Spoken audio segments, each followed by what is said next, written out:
So let's begin, my friends. Okay, today's lesson, as every week, is dedicated in the memory of Yitzchak Tzvi ben Yosef, and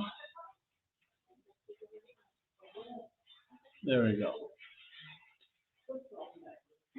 Okay, so ready? To the merit of Yitzchak Tzvi ben Yosef. Also, today is the yahrzeit of my grandfather, Zalman Zusia ben Yaakov. My son is named after Zalman Zusia.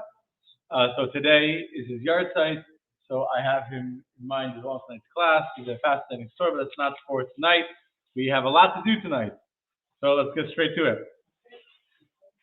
We'll start with a good joke.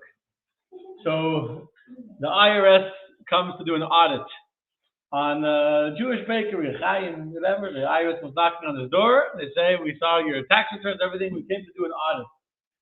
So he says, "What do you mean? I'm a hard-working baker, and the fact that I take home whatever I take, I work very hard." I said, "No, we have no problem with the salary you're taking home.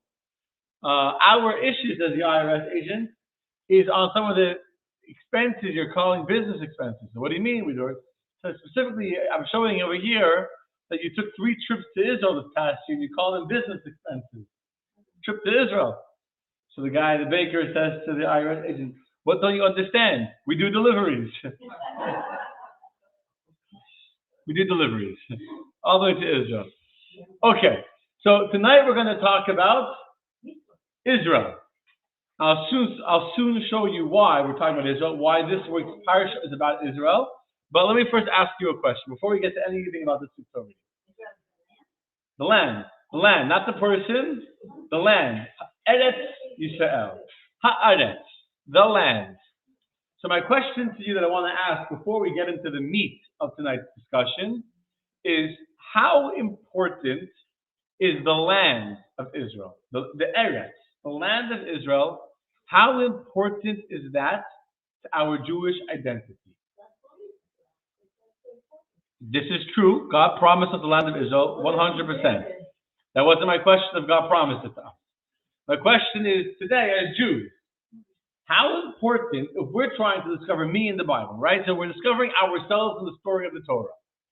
How important is it for us, me as a Jew, living today in the year 2022, in the beautiful land of the free called Florida, how important is it for me, living here in Coral Springs in 2022, how important is Israel to my identity? Very important, okay. You belong to something. Essential part of who you have. Let me ask you all why. Why? Why is Israel very important? There are mitzvahs you can only do in Israel. It's true. And there's mitzvahs that you can't do in Israel even today. So I'm asking you, is it important? Not is it? Everyone that's saying is very important. Why? It's our homeland. Okay. It's the only country in the world where the majority of people are Jewish or about faith. It's the only country where the majority of people are Jewish. Okay, so in New York, but if you go to the Catskills now, is Catskills now important? Because if you go to the Catskills now, the majority of people living in the Catskills right now are also Jewish. Brooklyn. Yeah, and it's also led by Jewish people. It's led by Jewish people, okay. Okay.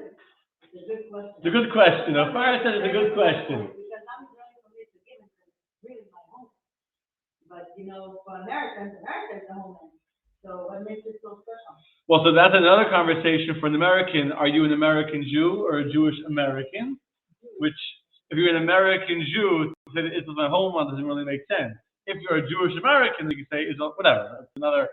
But the question is a very important question. We could even ask the question of Nofar, that's Israeli, that is being Israeli just part of your cultural upbringing, or is it central to your Jewish identity? It's a cultural upbringing. I mean, it's your cultural upbringing, whatever Israel's culture is. And then there's also how my Jewish identity that I keep the Chagim and whatever. Because your life is intertwined. It's one. Yes, that's true.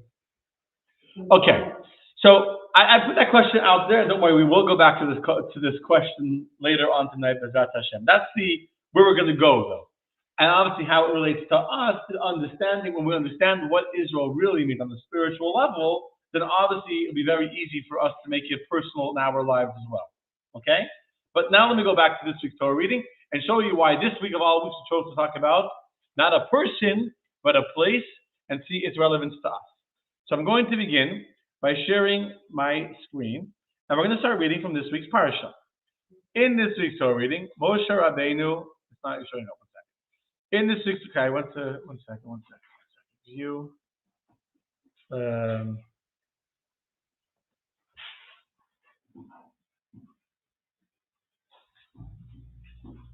Why it's not showing? Oh, here we go. Okay.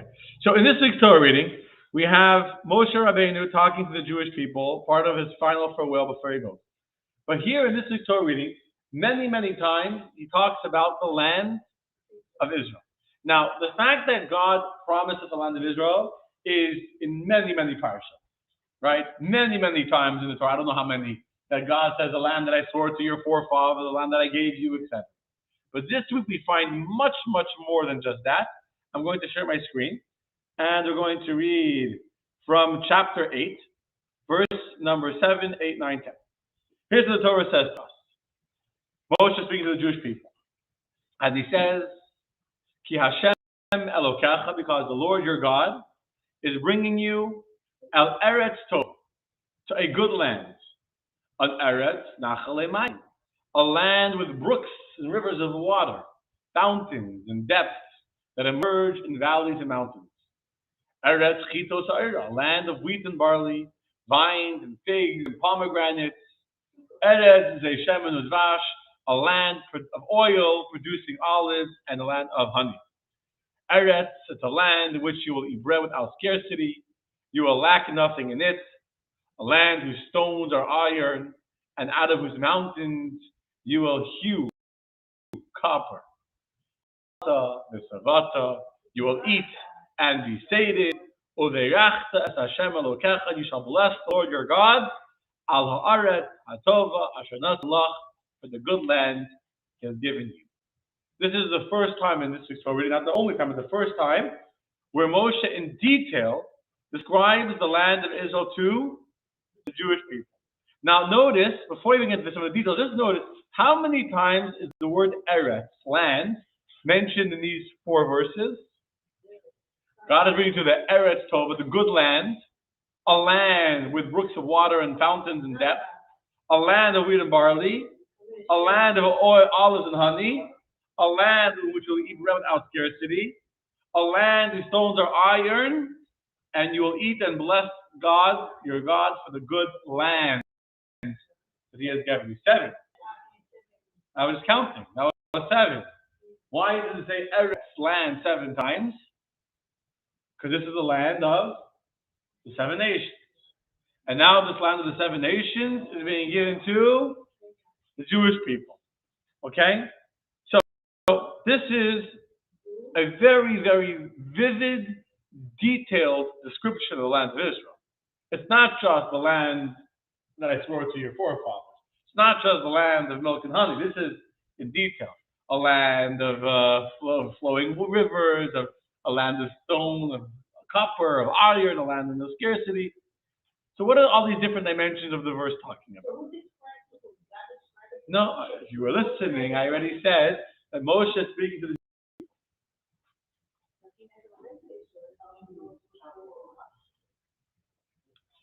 Good question. If Moshe never went to Israel, how could he describe the land that he didn't see? Because God told him. First of all, Moshe did see. Moshe went up already on the mountain. According to most commentaries, Moshe went up on the mountain to land Israel twice. He already saw. But let's talk about these details that Moshe is describing to the Jewish people. Yes? Very interesting. Many details. You see all these details?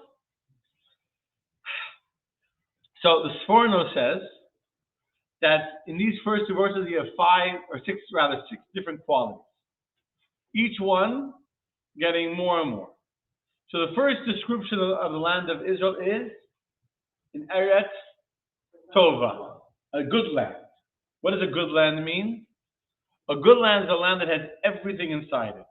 All these other desirable qualities that are not found in the other districts of the globe are all found in this land.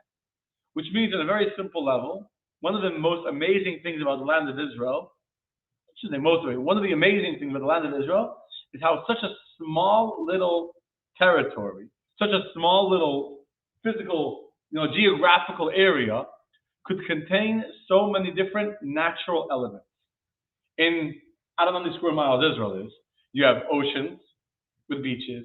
You have deep sea scuba diving in Haifa, in Eilat. You have the mountains in the northern Galilee. You have mountains. You have the snow. You have the desert in the Sinai. You have the hills and the valleys, and you have the Dead Sea. And such a small little area to have desert and to have mountains and to have cliffs and to have valleys and to have seas and to have all of that in such a small space is amazing. So when God said, I'm giving you an Eretz Tova, a good land, it means a land that has everything inside. Deserts, rivers, and brooks, and caves, and valleys, it's all of it. Hills, everything. Then we continue and we say, it's a land of brooks of water, of fountains and depths, that are in the valleys and in the mountains. So here we're being told that the water of Israel is fresh. Fresh water. It's not polluted water. It's not static ponds or dirty rivers. It's waters that are coming straight from the springs, flowing down from the mountains. The best water you can find right here, pure, natural, fresh water. And obviously water is the most important ingredient for life. Yes? Then the next quality of the land of Israel is that it's a land of wheat and barley, which are the most basic food items that we need. Without bread and without barley, these are our staples of our existence. We need these staples. And then we continue with the land of oil and honey. Now we're already getting more sophisticated. Now we're already getting to more expensive foods. The foods that are fit for a king, right? Then we continue, a land in which you will eat bread without scarcity, where you will lack nothing in it. So now already we're talking about a land that will have so much, there will be an abundance of food. Not just you'll have oil and honey, but you're going to have so much food that will be in a state of abundance. And in fact, the Vilna Gaon explains that when it says you will eat the bread without scarcity, means that you'll be eating the bread with meat. What does be eating bread? You can be eating bread with a deli, a pastrami sandwich. You can eat bread, right? And you can eat a pastrami sandwich.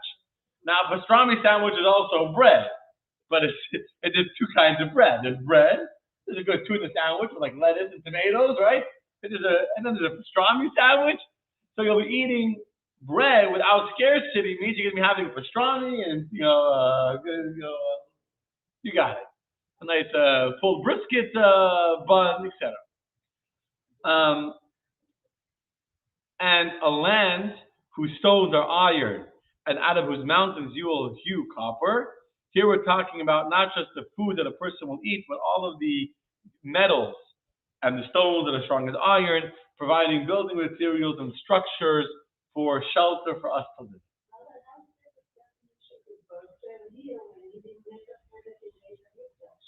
There's something else.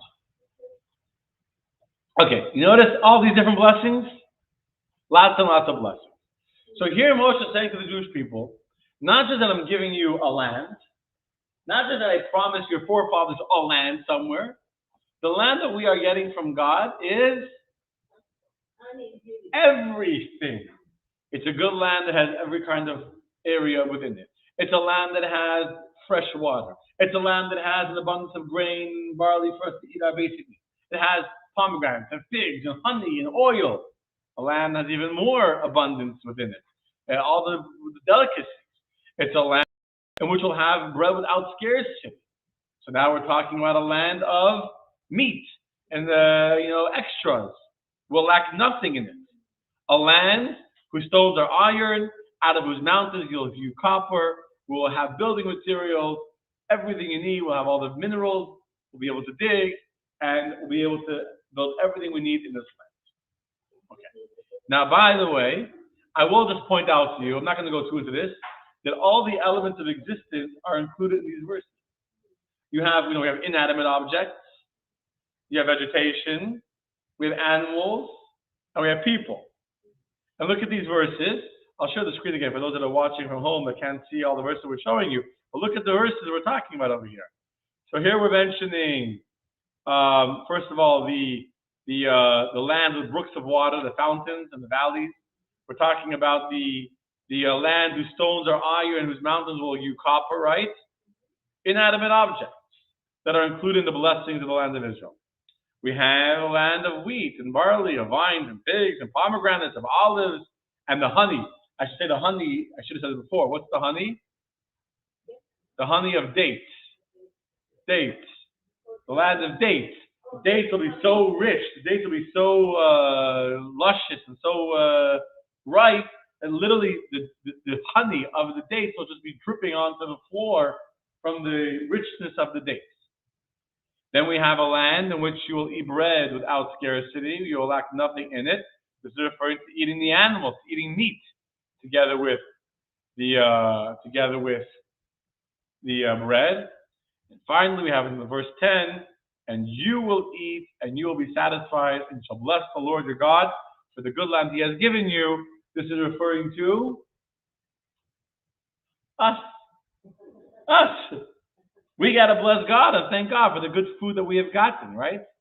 This is what we call Birchat HaMazon, the blessing after bread. We have a mitzvah, a biblical commandment, and when a person eats a meal, they had a good pastrami sandwich, they feel satisfied now, they finish the meal, they got to bench, which is Yiddish for give a blessing and praise God for the good food that they had.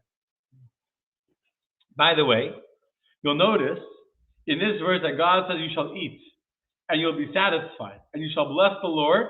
What are you blessing the Lord for? Not for giving you food, it says, but for the land He has given you.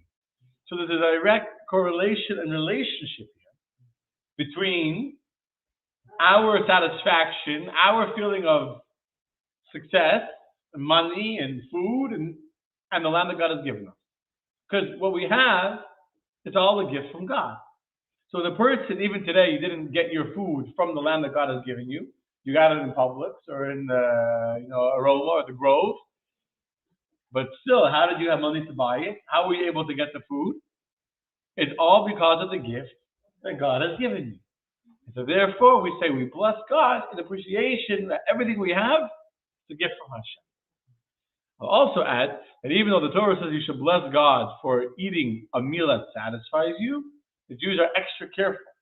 And the Jews accepted upon themselves that even if they eat nothing more than an olive's amount, that they would still bless God and thank God for the food that they have been given. So God says, when the forces of evil complain to God, why does God show favoritism to the Jewish people? God responds and He says, my people are so good that even though I only told them that they need to bless me and thank me for the food when they're satisfied, they on their own decided to thank me and bless me, even for eating one olive's amount. How could I not be, bribed by them? How could I not feel that I owe them, that they're my special people? Okay? So far, so good. Beautiful verses describing the land of Israel. But now, let's continue. I'm going to go a few chapters later, but still in this week's Torah reading. So now we're going to chapter 11. Still Moshe Rabbeinu talking to the Jewish people. He's still talking to them about the land they're going to have, and then they're going to inherit and inhabit, etc. And here Moshe says to them some other things that are not written earlier on. Let's read it. We're in chapter 11 now, verses 8. Therefore says Moshe to the Jewish people, keep all the commandments that I command you this day, in order that you may be strong and come and possess the land to which you are crossing to possess it, in order that you may prolong your days on the land that the Lord swore to your forefathers to give to them and to their seed, a land flowing with milk and honey. There's more to read, but let's stop there for a second. So here we have a very beautiful statement, and it's not the only time, but one of the times in which the land of Israel is described as Eretz Zvat Chalav Udvash, A land flowing with milk and honey. Right over here. Eretz Vas, Chalav, Dvash, land flowing with milk and honey. What does it mean, the land flowing with milk and honey? Anyone know? What is a land flowing? I mean, you've heard the expression, right? We've all heard Israel described as a land flowing with milk and honey. But let's pause for a second. Let's understand this. Zafar, our resident Israeli. What's a land flowing with milk and honey? Bum, bum, bum. Chalav, Dvash. Yes, I know that. Yeah. Very rich honey, very fulfilling, very. Honey is very fulfilling. Okay. Sweet, very tasty. Also dates, by the way, to this day. Even here in Costco, the dates from Israel. I know. Yeah, we're going to talk about that. Okay. So, what is it really? Good question, Vivi. What is it? The land flowing with milk and honey. Why do we call it land flowing with milk and honey? Really, it should have been the land with oil, right? That would have been better. Yeah. Milk sustains you. Okay, so often it says honey. It does not. Oh, so milk. I mean, sorry, it's not referring to milk of a mother to a child. It's referring to the milk of the goats and of the cow. But notice the word flowing. The Rambam points out the word Eretz. This is a land of milk and honey. It's Eretz Zavat. Chalav Dvash. Zavat means to flow. Flowing represents an abundance. You know, you can have a cup. For example, you had a blessing in my home. When you make a blessing on Shabbat Brachot or on Havdalah, the cup is not just full with wine; it's overflowing. When it's overflowing, that symbolizes abundance. A tremendous amount. There's so much blessing in my home that the cup runneth over. Right? It's overflow. So the land is not just a land that has milk and honey. It's overflowing. It's zavat. It's flowing. What is the milk? Milk is of the animals that are grazing in the field. When you have so much grass for the cattle to graze, and the cows and the goats are literally dripping with milk. When you're very full, you're dripping. When a woman needs to nurse, and she's very, very full, it just starts to come out. And so too the cows and the goats in Israel are so well fed and they're so nutritional, the grass is good on their side, right? The grass is green on their side of the pasture. The grass is green where they are, so much so that the goats are literally walking around flowing with milk. It's just, there's so much abundance that's flowing out of it. So too the dvash, the honey, is dates that are flowing. They're so rich, I mentioned it before, but I was going to say it here, the dates are so rich in Israel. They're so sweet that there's literally honey dripping, or the sweetness, whatever you want to call it, the sap of the dates that are dripping on the floor. And then the message, even the story, the Gemara story of a rabbi that was sitting under a date tree, and he saw there was a puddle of the honey from the date, and a puddle of milk from the cows, or the goats, I don't remember anymore, that were standing there. And he says, look indeed how true are the words of the Torah, that here you see how the land itself is literally overflowing with the milk of the goats and the honey of the dates. And as the Far already said, this is true until today. Till today, that even though Israel is a tiny, tiny little land, it still has these blessings of God's physical blessing in the form of milk and in the form of honey. And that's why the land of Israel, even though it's so small, produces most of its own food. And it's the exporter of food. You know, it's a tiny little country. A lot of people living in a tiny little space. Israel exports food all over. And Israeli cows produce more milk than the United States, than Europe, and then Australia. And Israel is considered a world leader in milk production. Yeah, so says the internet. You know, that's what I discovered today. In addition, as you said about dates, Israel is known for its dates. They have beautiful, beautiful dates. For the time in history, the Roman emperors used to bring in Judean dates. And today, Israel exports 12,000 tons of dates each year to 20 countries. So tiny little Israel is exporting dates, not just dates, 12,000 tons of dates to 20 countries are getting Israeli dates. So this blessing of God of a land flowing with milk and honey is actually literally, physically happening in the desert that is the land of Israel until this very day. Can I ask a question? Sure. Because this land was like this before the Jewish people entered Israel. It was okay. Yeah, when the 12 tribes went, they came back. It was a very rich land, yeah. Rich land, so it was less before. It was made, it's already left, didn't make much of a difference. So the first question is, the land already was a very rich land before the Jews got. That's true. But what happened to the land after the Jews left? Sorry. The land that said that after the Jews left. They may have destroyed it. No, not destroyed it. No one else was ever able to produce anything there. It's like a land that once the husband died, the woman said, "I'm not ever going to do somebody else." It closed up all of its resources. When Mark Twain came to Israel, very famous quote, I don't remember by heart, but Mark Twain very famously described Israel as the most barren, desolate land in the world, that nothing will ever grow over it. And other nations tried to grow in Israel, and as we say in Israel, klum, right? We say in Yiddish, garnished. Nothing happened. Once Israel was, so it's true that God made a beautiful land, but He made it for the Jewish people. We'll talk about why God gave it to us. But once the Jews left Israel, that's it. It was over. There was no more richness in the land of Israel. Till today, you look at Gaza. Okay, when the Jews were living there, greenhouses producing tremendous, beautiful wealth. What's being produced in Gaza today? Well, not garnish. They make Qassam rockets. They make missiles and Qassam rockets. But besides for rockets out of cement, they're not making anything. There's no growth happening there. That's something else. But the fact is that when the Jews were there, God gives blessings to the land. And when the Jews are not there, the land is not blessed anymore. Okay. Now, let's go back to the land flowing with milk and honey. Besides the fact that this is literally physically happening today, there's also spiritual significance from the fact that Israel is described in the Torah as a land flowing with milk and honey. What is the spiritual significance of milk and honey? Or not so much spiritual, the mystical the lesson for us. What is the symbolism? That's the word I'm looking for. What is the symbolism for us?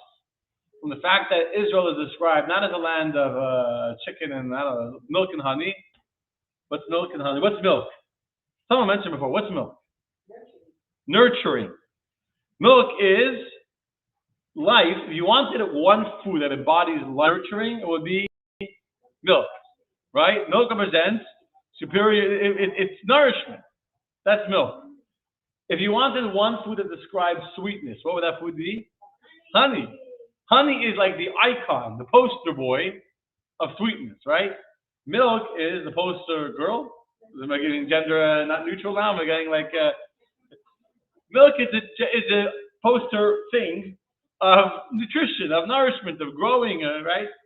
So when you want to describe a land that is rich in nourishment and rich in sweetness, a land that contains, because some people can be very, a lot of nourishing, healthy food is very healthy, but it ain't sweet.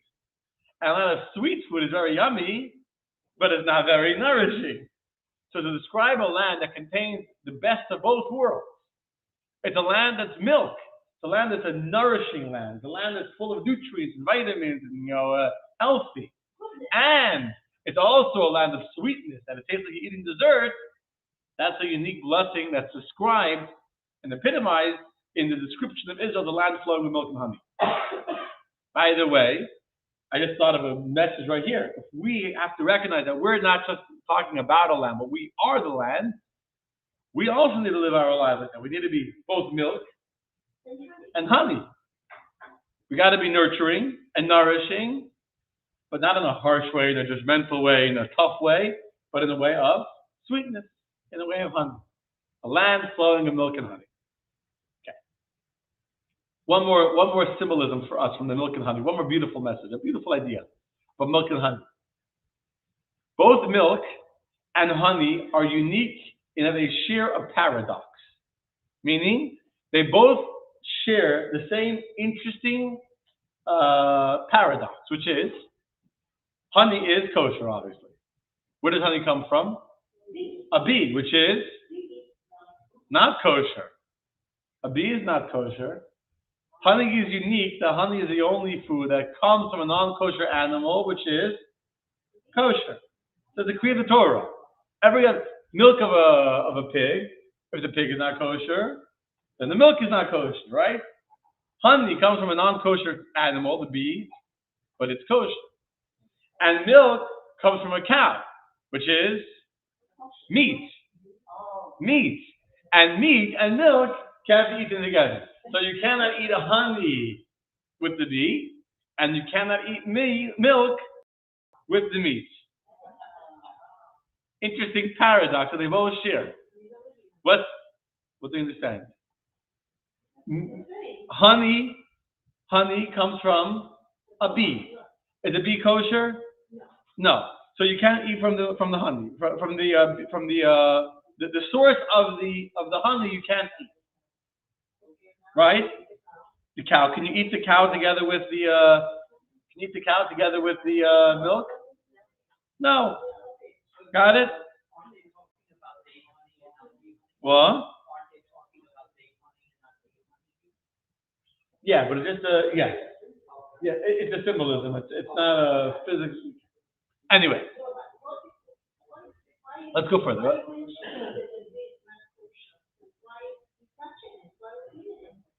The Torah, it's not for tonight's class, but there's a clear verse. The Torah is about eating honey in the temple. So from here we have what's called the Gzeras HaKosov, a decree of the Torah, that honey is kosher, even though the bee is not kosher. That's all. It's all that's relevant. Don't worry about it. Don't worry about it. For another day. The point is just that the Torah could have chosen anything to compare the land of Israel to. By choosing milk and honey, there has to be some relationship with milk and honey. So I thought, it's just interesting. That's all I'm going to share. I found it a very interesting paradox that the honey comes from a non-kosher bee and the milk comes from a fleishik, meat cow. That's all. That's all. Okay. Now let's go back to our verses. Now we know about the milk and the honey. Right, let's continue. What else does Moshe use to describe the land of Israel? Let's go back to our papers. Verse number 10. For the land to which you are coming to possess, not like the land of Egypt, out of which you came, where you sowed your seed, and which you watered by foot like a vegetable garden. But the land to which you pass to possess is a land of mountains and valleys, and absorbs water from the rains of the heaven. Okay, my friends, what does that say? What does that mean?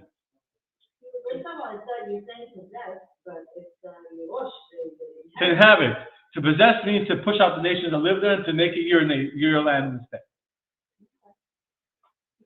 So what is he saying in these two verses, in verse 10 and verse 11? The land to which you are coming is not like Egypt. In Egypt, you watered it by foot like a vegetable garden. But the land you're coming to inherit, Israel, it's a place where the water comes down from the rains of heaven. Very important message over here in the unique quality, in the unique spiritual DNA of what defines the land of Israel.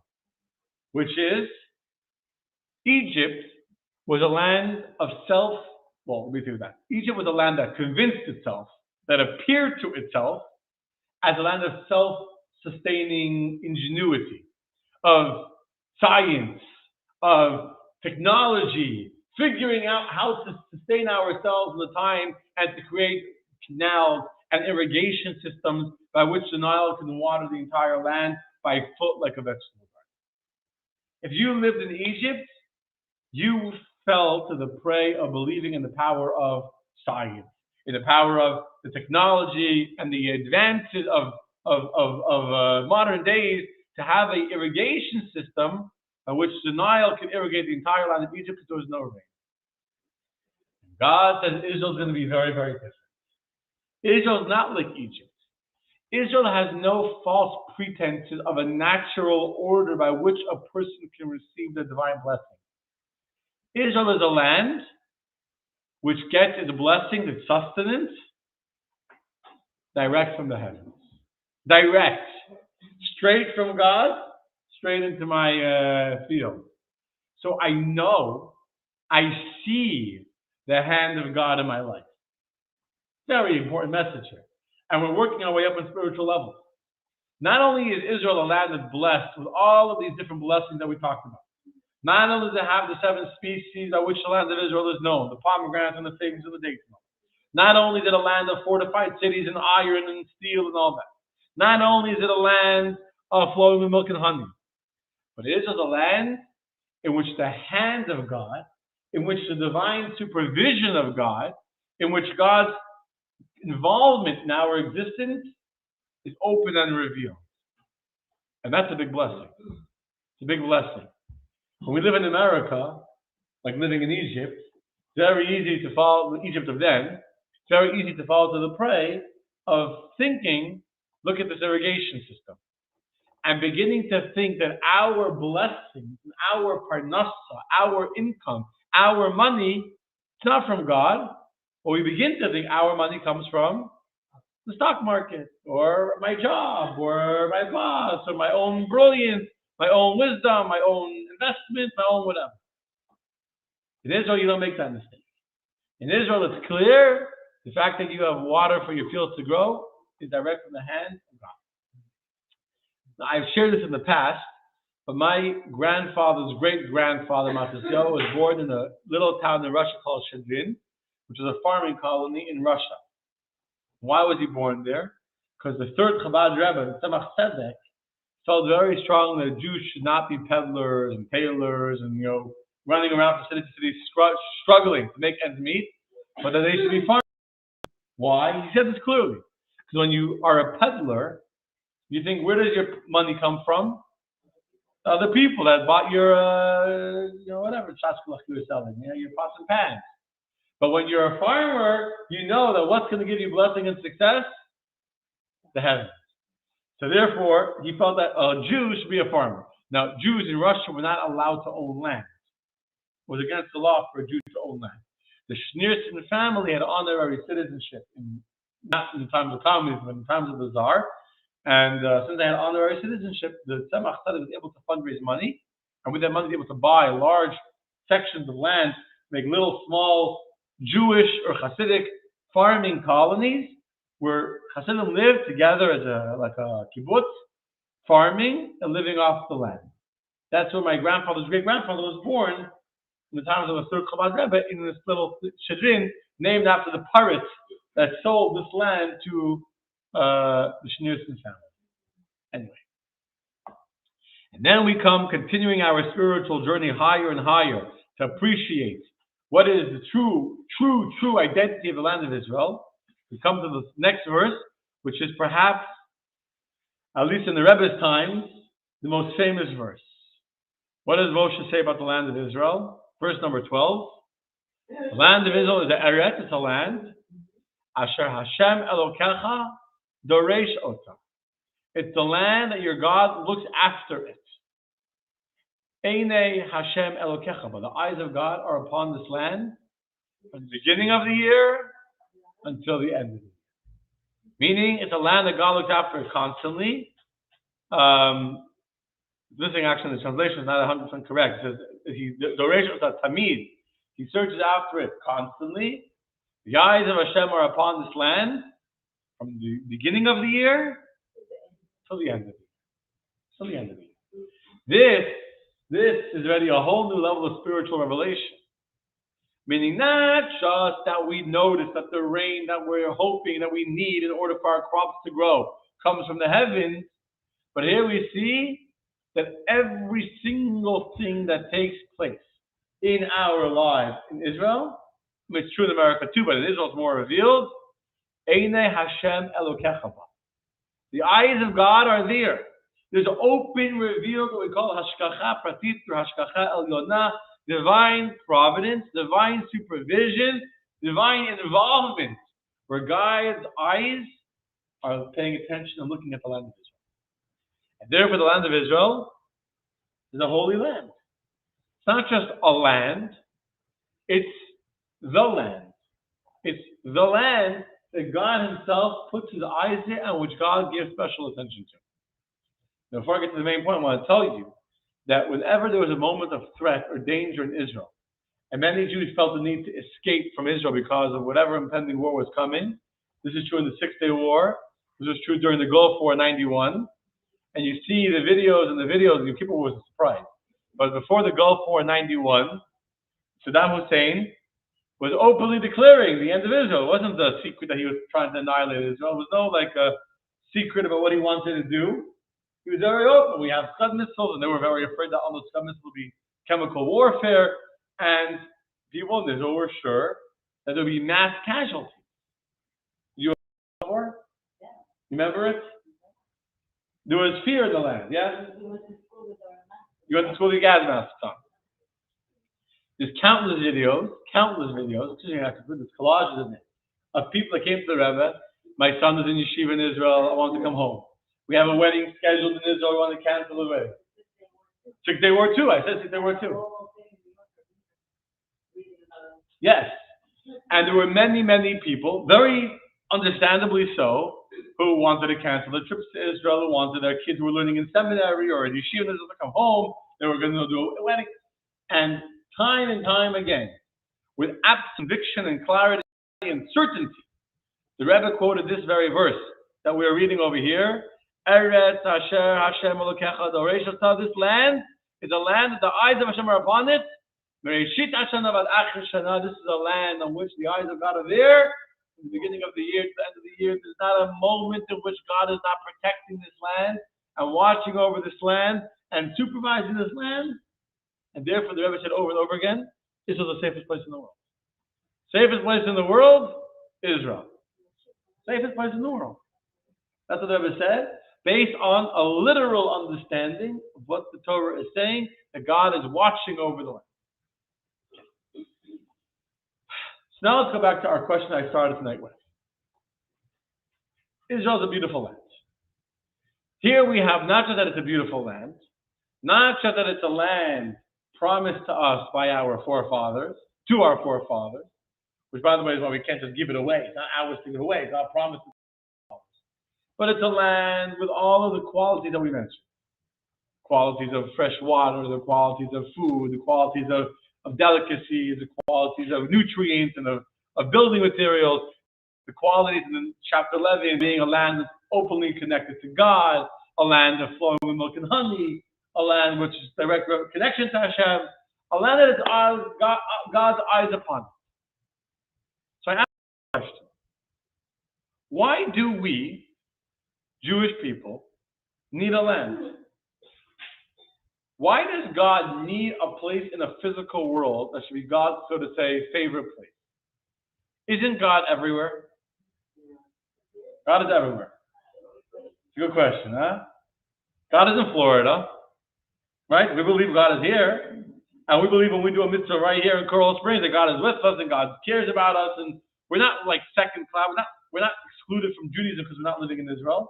Yes, there are some mitzvahs that are unique to the land, but God is everywhere. Why does the Torah spend such an abundant amount of time? It's not just the land of Israel. You're going to. It's not just like normally we think of it. The Jewish people left one land, Egypt, so they needed another land, so God gave them a land. That's not what's happening. From the beginning, and if you open the Chumash and we go back into the beginning, from the times of Abraham, God makes it very clear that the land of Israel is one and parcel and intricately woven together with the story of the Jewish people. But here in our parsha, more I think than any other parsha in the entire Torah, we see like on a tremendous, you see how much description there was to describe this land? It wasn't even like one verse or two verses. This was 10 verses in detail of unique praises, of unique gifts that God gives this land. And so the question is, why does God need to make one land his land? For his people. Okay, let's say we left that land. Why can't Florida be the new promised land? Like, what's unique about Israel? Why do Jewish people need a land? Especially, I'm going to make the question stronger. Have Jewish people survived just fine without a land? No? Okay, so you're saying no because you want to make the argument, I'm going to guess, tell me if I'm correct, that we had the Holocaust and all that because we didn't have our own land to protect us, right? Right. That argument is the argument that Zionists have founded Israel. There's only one problem with that argument. Jews have lived in Israel, and guess what? We've been attacked in Israel too. You know what terrorist attacks are? just yesterday, 2 days ago, there were Jews that were attacked outside the Kotel. It was yesterday, 2 days ago. 9 people were wounded. So, including 4 were a family from Williamsburg that were visiting. So, Jews are living in Israel, and sadly, I don't know a number, but thousands and thousands of beautiful Jewish people have been killed by terrorists in Israel over the course of Israel's history. So having our own land in and of itself has not protected us from anti-Semitism or from hatred or from persecution. It hasn't. Right? So I'm not saying we don't need a land. I'm just asking, why is it critical to the identity of the Jewish people?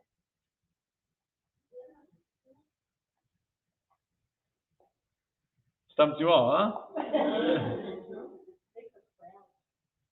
Makes you proud. But are you not proud of a Russian Jew that wins the Nobel Prize? You wouldn't be proud? Yeah, but that's like one individual. This is the whole state of people, very special people. There are special people who live in Israel. There are also some not special people who live in Israel. And then you have special people who live elsewhere. So if you see a Jewish person do something amazing in America, you're also proud of them. Right? So what's unique about a land that God needs to take a physical space and transform that physical space into His place that has all of these blessings and all these 7 species and flowing with milk and honey and the rivers and the mountains and the valleys and a land of no scarcity and a land where you be raised to heaven? Why do we need it? Why is it part of the Jewish story? I'm going to make the question stronger. Can I make the question even stronger? What's the very opening verse of the entire Torah? If you turn over your pages, what's the very opening verse of the entire Torah? Bereshit bara Elokim. 1 second. I suppose let me open up. Let's share the screen. So we're going to share the opening verse of the Torah. In the beginning of God's creation of heavens and the earth. The very first Rashi in the entire Torah says a very simple question. Said by Isaac, it was not necessary to begin the Torah. Really, the Torah should have began from the words, HaChodesh Elechem. This month is to you, which is the first mitzvah. The Jewish people were commanded by God in the land of Egypt to count Rosh Chodesh 2 weeks before they left Egypt, before their exodus. That's the first mitzvah. What's the objective of Torah? To be a history book or to be a book of laws and instruction and guidance? A book of mitzvah, a book of instruction. So really the Torah should have began with, this month is for you, which is the first commandment that the Israelites were commanded. The main purpose of the Torah is commandments. Now, for what reason did he commence with Bereshit bara Elokim, a story of creation that's not seemingly not critical to the transmission of the ideas and the mitzvot that the Torah is meant to teach us? So the Torah says, Rabbi Isaac answers as follows. Because it says in the verse in Tehillim, the strength of his works he related to his people to give them the inheritance of the nations.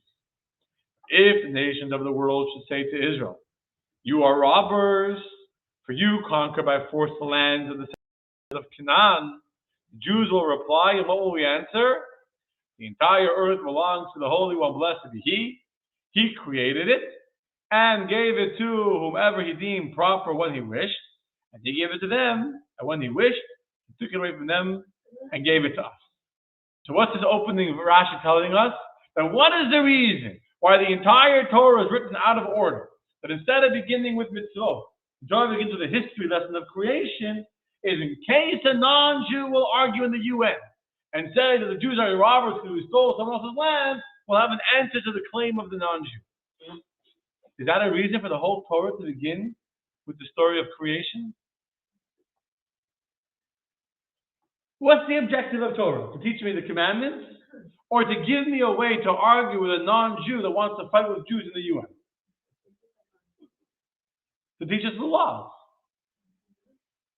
Why does the Torah feel that the Jewish claim to the land of Israel is so important that it's worthy of changing the order of the entire Bible to begin with the story of creation, instead of to begin with the story of the Jewish people in Egypt, the beginning of the birth of the Jewish nation, so that we should have an answer to someone that says you're in a land that does not belong to you?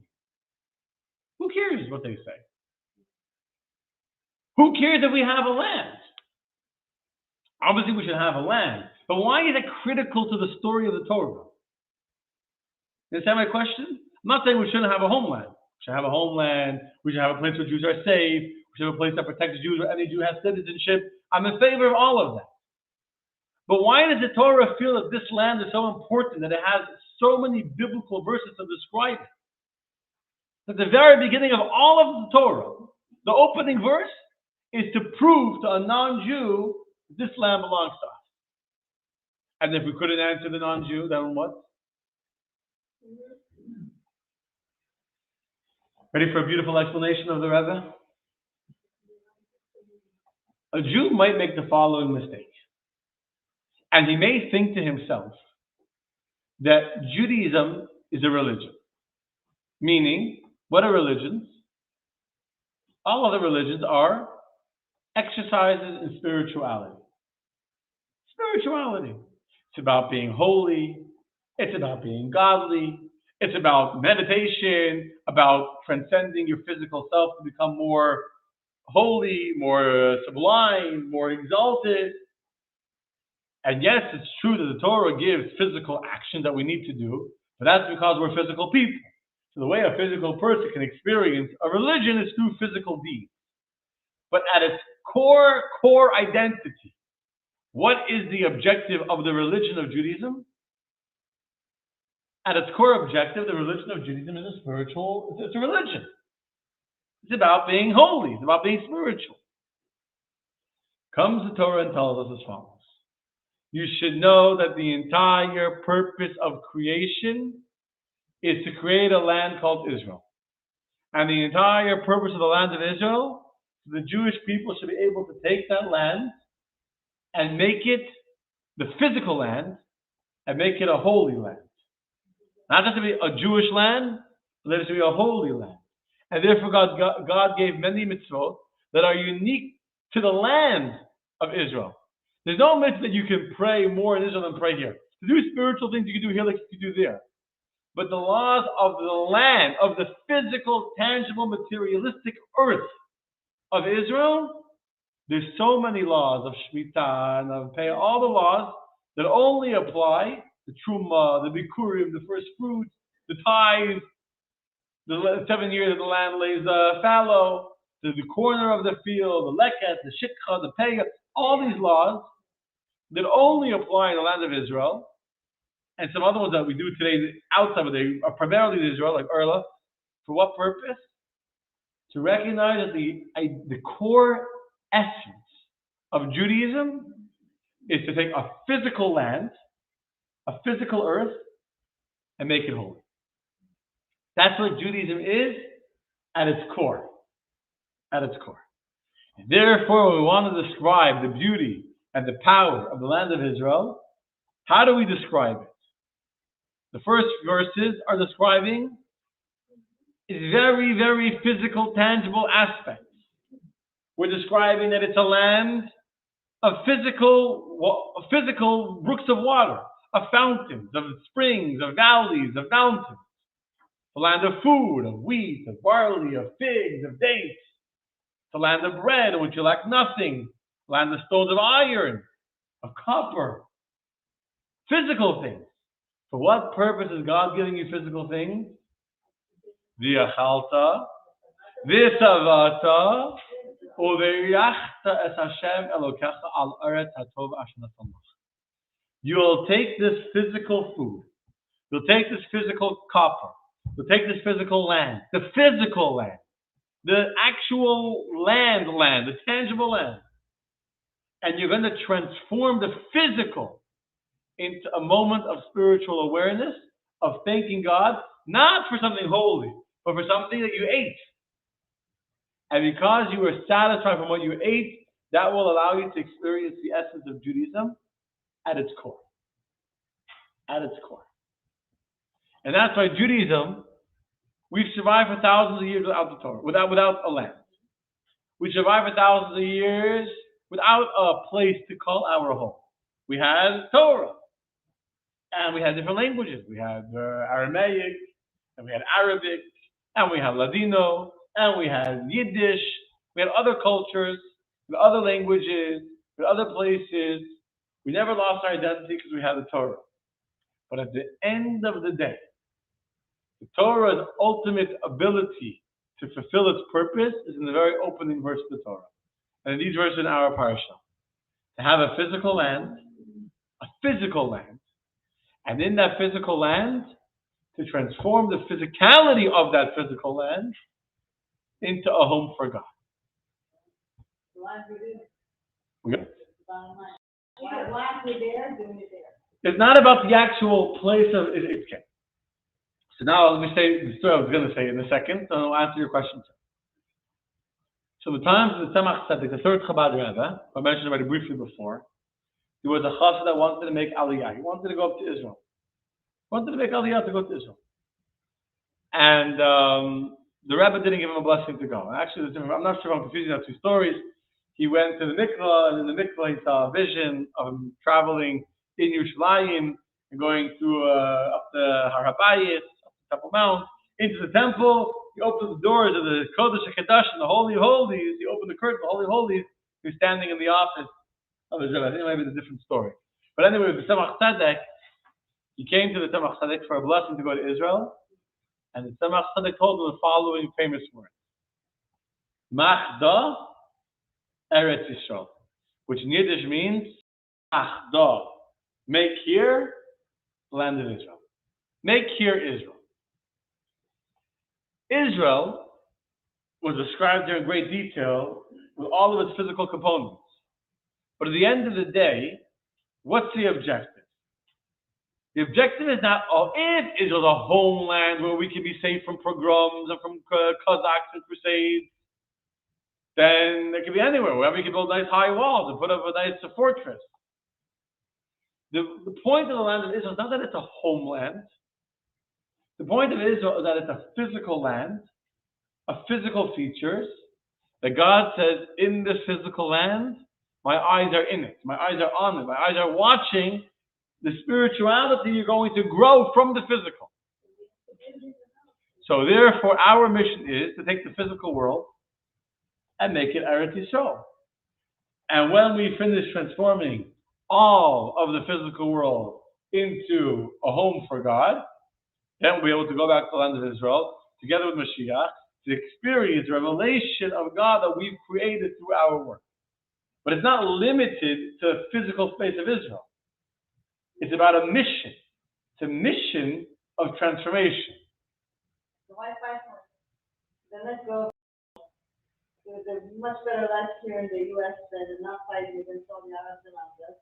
Let it be. Come back when we're holy land and the side is here and we're ready to go. By the way, the main reason why we need to fight for Israel today, the main reason, the number one reason, is not for spiritual reasons. The main reason why we need to fight for Israel today is because the Jewish people living in Israel, if we don't fight for them, then their lives will be in danger. It's pikuach nefesh. So to save a Jewish life is the most important value in Judaism. And this was, I'll tell you, very important. Whenever there was discussion about giving away land of Israel, the Rebbe's number one argument against giving away land of Israel was not because it's a holy land. Was not because the land that was promised by our forefathers, although that's also true. What was the number one reason why the Rebbe was so strongly opposed to giving away land of Israel? Do you know why? He would constantly quote from a law in Jewish law about the laws of Shabbos. And when the enemies come to attack a border city on Shabbos, even though they only come for straw, you have permission on Shabbos, not permission. You have an obligation on Shabbos to go out with weapons, to go and fight the enemy that wants straw. They're only asking for straw. But once they attack the end of the border city and take possession of the border city, the land of Israel is open, Jews' lives are in danger. When you're talking about danger to a Jewish person, that's the number one most important thing. So in fact, the Rebbe's approach, and of many religious Jews, well, let me say it this way. The Rebbe's approach was that today, since Jews live in Israel, you have to acknowledge the fact that Jews live there. You can't be in denial and say, it's not our homeland. Jews live there. We need to fight to protect it. Do everything we can to protect it. And soldiers that fight in the IDF to protect the Jews living in Israel are they're Kedoshim, they're martyrs. Just like Jews that died for the sake of God in the times of the Crusades and the Cossacks, etc., a Jew that died defending the land of Israel is a holy martyr of Israel. But that's because we're saving Jewish. Not because we're fighting for, not because we're fighting for a land, because we're fighting for the people. Why aren't we fighting for the land? We've been giving to you money. No, why are we not fighting for the land? We fought to get in. We fought the 7 countries to get in. Then why now not fighting for it? What you're saying is not interesting here. It's not exactly. Why fight for it? We can make it relevant anywhere in the world. Spirituality. Then why do we need the land? This is going back to the beginning. What's the connection to the land if we don't need the land?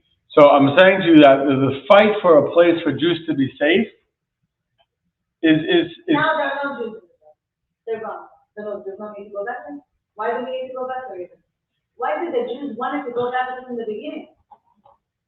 I mean, my grandparents were dreaming about Yerushalayim when they came to Israel. They kissed the land. You know, there's a reason they wanted to go back there. They were a little disappointed when they. I want to be. I want to be very delicate how I say this. Yeah.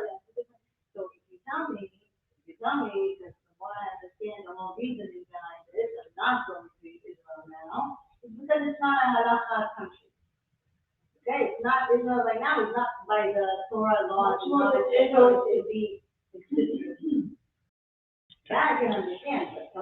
So the real answer to your question is a very, very nuanced answer, and it's a very delicate answer.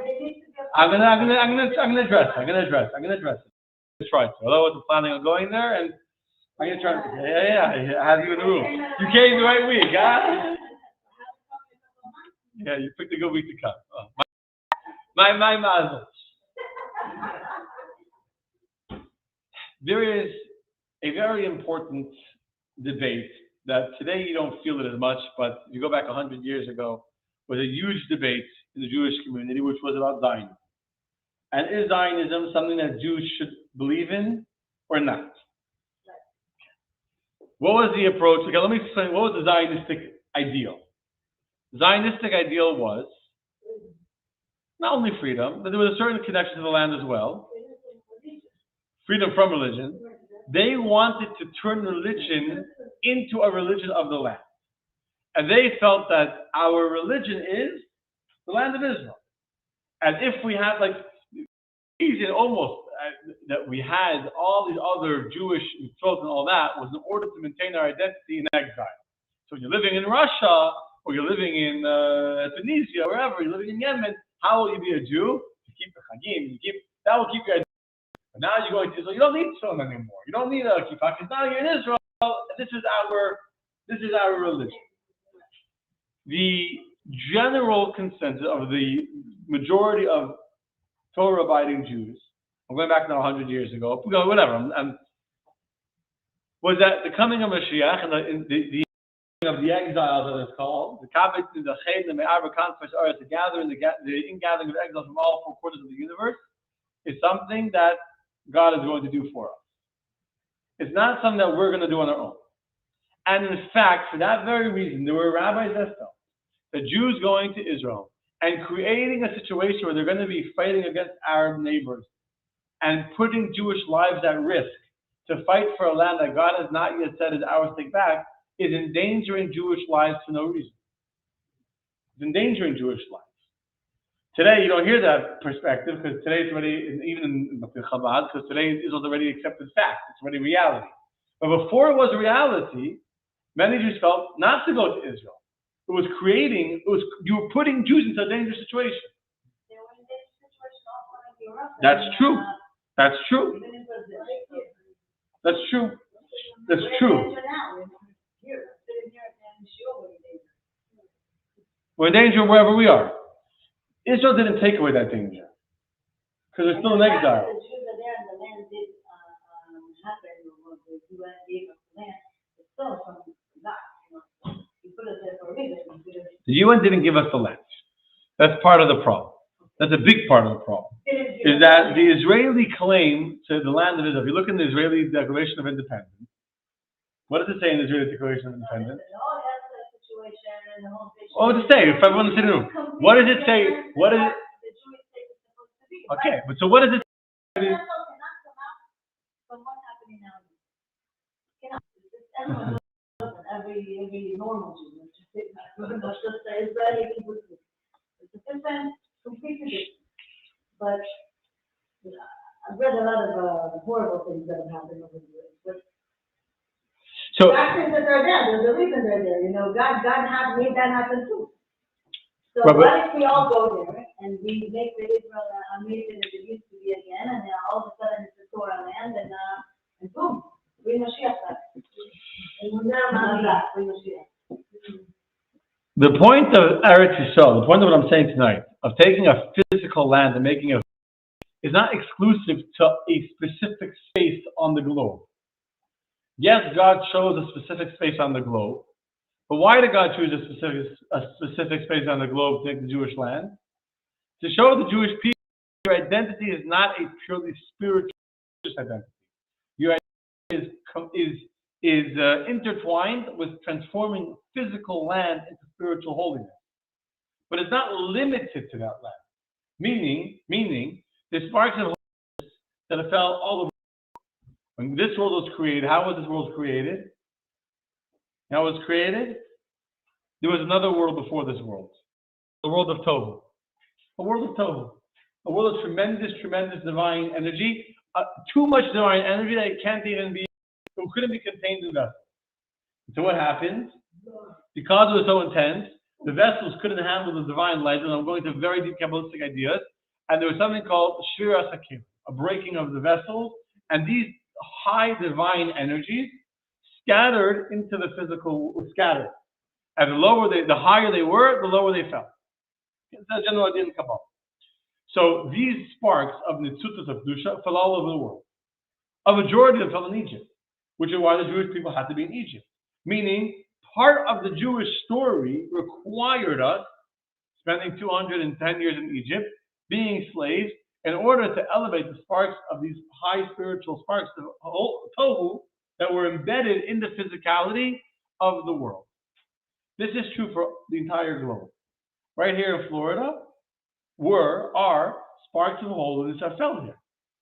There was a story, I'll tell you a story, of a, I think it was Zev Wolf Kittis, who was the brother-in-law of the Baal Shem Tov, I think, who traveled one year Rosh Hashanah. He was traveling a month before. And he wanted to go to Israel. And the Baal Shem Tov told him to take a chauffeur along together with him. Now this was in the beginning of the summer. He didn't want to need a chauffeur. But the Baal Shem Tov told him to take a chauffeur with him, so he took a chauffeur with him. He was traveling, and a storm came during the journey, and the lightning hit the ship, and the storm was smashing the ship. The whole ship fell apart. He tied himself to a board. He had a chauffeur with him, and he ended up floating far, far away. And he ended up on some island. Not desert, on an island. Anyway, he comes to this island, and he was conscious, whatever. Finally, he finds a place. And he rents a little room. He's like, no boats, no ships come to this island. When I'm saying deserted, it's off the beaten path. Ships don't come here. Once every 6 months, a ship will come. It's like totally off anywhere island. And the next ship is going to come there. Who knows? Be months. So Rosh Hashanah, he ended up on this island. This rabbi, Zev Kittis, ended up on the island. Came the first day of Rosh Hashanah, and he was feeling some spiritual calling that the Baal Shem Tov told him to bring a shofar, etc. So he knew he had to blow a shofar properly. So early in the morning, he went to the beach, went to the mikvah, put on the tallis. He sat by the beach and he was davening. Rosh Hashanah day, first day of Rosh Hashanah. You can imagine he was davening with a certain spiritual intensity he didn't normally daven. You know, when your life was crazy and you're in exile and you're lost at sea, he was praying for many hours. And in the meantime, a crowd gathered around him, which was a very holy man, the brother-in-law of the Baal Shem Tov, who was in another spiritual world. He was absolutely oblivious to the crowd gathering around him. Till it came time to blow the shofar. He took the shofar, he blew all the blasts of the shofar, and now you can imagine people thought this guy in a tallis standing on the beach, blowing a shofar. Crazy, right? People are watching and he davened the whole musaf, and each time he blew the shofar, the crowd got bigger and bigger, until the king of this island was driving by the beach with his wagon. He sees a crowd is gathered around the beach. So the king pulls over the wagon, see what's going on, what's everyone looking at. They tell the king, some weird person, we don't know who he is. He's standing wrapped in a cloak. He's oblivious. People have spoken to him. He doesn't hear anything. He's like not hearing anything we're saying to him. Blowing a horn. The king looks. The king says, I think that this is a Jew. I heard stories. The king was educated. I heard stories. I think this is a Jew. No one on the island had ever seen a Jew before. The king said when he finishes praying, someone comes to my house and wants to meet him. So he finally finishes davening. We tell him the king wants to meet him. He says, I can't go to Shoshana. He wouldn't travel. He's there for 2 days. He blew the shofar, everything. Finally, after the Yom Tov is over, he goes to the palace of the king of this island. And they start to talk, and sure enough, the king has heard about Jews. He knew why the Jews were here, many good things about the Jews. And he says to Reb Zev, I want you to bring me a Jewish community of Jews here. I've heard that wherever the Jews are, the land is very blessed as a result of the Jewish people. Any nation that is kind to the Jews becomes a very rich nation. And so I know that if you bring a community of Jews here, I'll give you everything you need. I'll give you free housing. I'll build you a shul. I'll build you a school. Whatever you need. You bring a community of Jews here. I'll take care of all your expenses. And I know that this will bring blessing to my little kingdom here in this little island in the middle of nowhere. So Zevov says to this king, okay, I don't own any Jews that can bring a community of Jews. I can't say, okay guys, come with me. You're going to some deserted island. But my teacher, the Baal Shem Tov, if he wants to bring a Jewish community here, he has the authority. He can convince people to come. Build me a ship. There's no ships that came to this island. So I can get off this island. Let me go back to the Baal Shem Tov, and then I'll see if he'll agree to bring people. So they make him a ship. They build him a ship, or they had a ship maybe, and they send him off to go back to Poland, back to the Baal Shem Tov. And Zevov comes to the Baal Shem Tov. He tells him the whole story, how he was shipwrecked, how he was there for Rosh Hashanah, how he blew the shofar on the beach, so he felt the spiritual calling there, and he's having a great length on the beach, and the king wanted to bring a Jewish community there, and now he's asking Rosh Hashanah to give a blessing to bring a Jewish community there. Rosh Hashanah told us follows. Here's why I'm saying the story. Rosh Hashanah said to him, you should know, from the beginning of creation, the times of creation, there have been sparks of holiness waiting on this island to be redeemed. Sparks, nitzutzes of kedusha, of holiness, of sparks that came from the breaking of the previous world, that have been waiting in this physical place, in this whatever island. They've been waiting since the 6th day of creation for a Jew to come and elevate those sparks. And those sparks are calling for redemption. If you would not have gone there and blown the shofar the way you did with the intensity and the holiness and the meditation that you did, you were able to elevate all those sparks. It was almost at the point that the Jews have been taken in chains back to this island, or to this island, to be able to redeem the sparks that were there. Now that you blew the shofar there, there's no need to go back there, and the sparks have already been elevated. There's no need for a Jewish community in that island. That was the end of that. Here's what I'm saying to you. The whole world has holiness inside it, embedded in the world. Not only Israel. The whole world has it. If you look at Israel from a spiritual perspective, this is a more spiritual land, and we're a spiritual nation, and we needed land to identify as a people. Without a land, without a people, you're missing the whole point of Judaism. Judaism is not a country, and Judaism is not a nationality. Judaism is a people, a religion, as I said before. But the whole objective of the religion of Judaism is to take the physicality of a physical land, a physical money and dew and honey and the milk and the wheat and barley and stones and iron and copper, and to dig into the ground to find the copper and to transform that physical world into something holy. That's our mission. And so wherever God puts us in the world, that's what our mission is. So if God put me in Florida, that means that my mission, the sparks that my soul needs to elevate in the universe, are in Florida. God put someone else in this room, that's where their sparks are. But my mission is not about a land. It's about a transformation of the physical into something spiritual. That happens wherever God puts us. Because then when Mashiach comes, it means that there's not a single spark in the world that has not yet been redeemed and elevated. When the entire world finishes the complete tikkun, its complete rectification, then will be the ingathering of the exiles, and then will be the third temple, etc. That's the reward. That's the grand finale after the work is done. Until that point, we obviously still have work to do. Understand? Okay. But the point is, that's the point. Why did I go to Israel? You're right, Randy. I am living in Israel. Right here, this is Israel. Because Israel is not about a space. Israel is about Israel is about a transformation of a whole of a physical land into a holy land. And again, my friends,